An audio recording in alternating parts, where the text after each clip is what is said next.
山西大爷不好好放羊，竟然养起了凤凰，发现时已经高达40只，漫山遍野的火红凤凰让专家彻底傻了眼。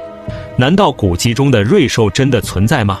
事情发生在山西运城的一个小山村，大爷像往常一样上山放羊，刚把羊群安顿好，准备坐下打个盹，突然发现一抹亮丽的身影，火红的羽毛在草丛里十分耀眼。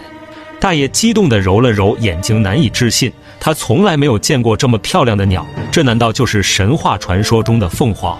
鲜艳的羽毛加上长长的尾羽，头上是亮黄色的鸟冠。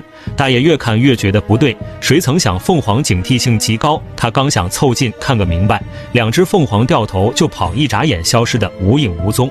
大爷遗憾地摆摆手，当天晚上辗转难眠。第二天一大早就带着粮食赶着羊群上了山。他来到昨天凤凰出没的草丛，提前把粮食撒好，生怕凤凰再被吓走，连忙躲进旁边的草丛里。果不其然，那抹绚丽的身影带着一只灰棕色的小弟再次露面，吃的一只比一只香。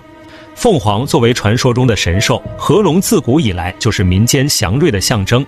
眼前身姿矫健、长相靓丽的怪鸟，和民间传说中的凤凰简直一模一样。百年难遇的凤凰居然被自己找到了。大爷激动地站起身，想靠近一点沾沾喜气，没想到凤凰异常警觉，竟然饭都顾不上吃，再次逃跑。从那以后，大爷除了放羊种地，又多了一项重任，给凤凰喂食。没想到这一喂就是4年，还差点吃上官司。山西大爷养火红凤凰，专家一看彻底傻了眼，竟是百年难遇的珍宝贝。4年时间，为了把凤凰喂饱，大爷每天风雨无阻，背着大袋粮食往山上跑。儿女和老伴对大爷免费施舍的行为怨气满满，时间一长，就连村里人都看出了不对。听说他在山里养凤凰，都嘲笑他一大把年纪了还说胡话。有几个好事的村民为了看热闹，跟着大爷一路上山。当看到凤凰的那一刻，彻底懵了。一传十，十传百，运城大爷养真凤凰的消息成了当地的一桩奇怪闻。专家听说后，带着记者连夜赶到，跟着大爷一路爬上山，躲在远处观察。只见大爷到了凤凰老巢，熟练地挥洒手中的粮食，嘴里发出奇怪的喊声。没一会儿，震撼的一幕发生了，火红耀眼的大鸟从4面8方飞奔而来，围在大爷身边争着进食。大爷满脸骄傲地抚摸着大鸟。4年时间，当初的2只凤凰，在大爷的精心照顾下，从2只变成10只，再到如今的40多只。专家看着眼前的画面，惊讶的合不拢嘴，忍不住拍手叫好。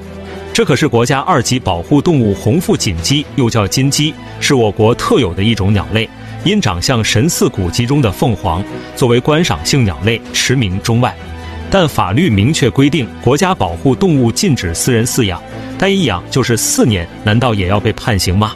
自从知道凤凰的真实身份，郭大爷一直忐忑不安。既然是国家保护动物，那自己不小心养了4年，会受到惩罚吗？40多只红腹锦鸡又该何去何从呢？对此，专家和有关部门经过研究后表示，郭大爷是在不知情的情况下，在野外投喂红腹锦鸡，并没有把保护动物圈养起来或者买卖盈利，并在无私的喂养下，保护红腹锦鸡得以繁衍壮大，是帮助濒危动物生存的善意之举，为国家保护动物做出了重大贡献。不但不应该惩罚，反而应该补贴郭大爷多年来的粮食开销。其次，红腹锦鸡已经适应了运城当地的自然环境和气候，贸然转移很可能给红腹锦鸡带来难以预料的灭顶之灾。这群身份特殊的客人成了当地林业局的重点保护对象。不过，随着事情的曝光，每天都有络绎不绝的摄影爱好者和游客赶来欣赏凤凰的窈窕身姿。为了保护红腹锦鸡能自由栖息不被打扰，有关部门干脆在山下建立拍摄区和观光区，保证在安全的情况下，游客能一览传说中的凤凰风采。郭大爷也自愿成为护鸟人，继续作为红腹锦鸡最亲近的人类，守护它们繁衍生息。红腹锦鸡雄鸟光彩夺目，羽毛颜色赤橙黄绿青蓝紫俱全，而雌鸟多为棕褐色。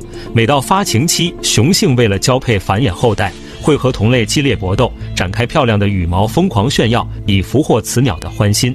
然而美丽的外貌也是致命威胁，一度成为偷猎者的目标，被高价贩卖后流入市场，作为装饰品和工艺品出售。上世纪60年代被大规模猎杀，一度濒临灭绝。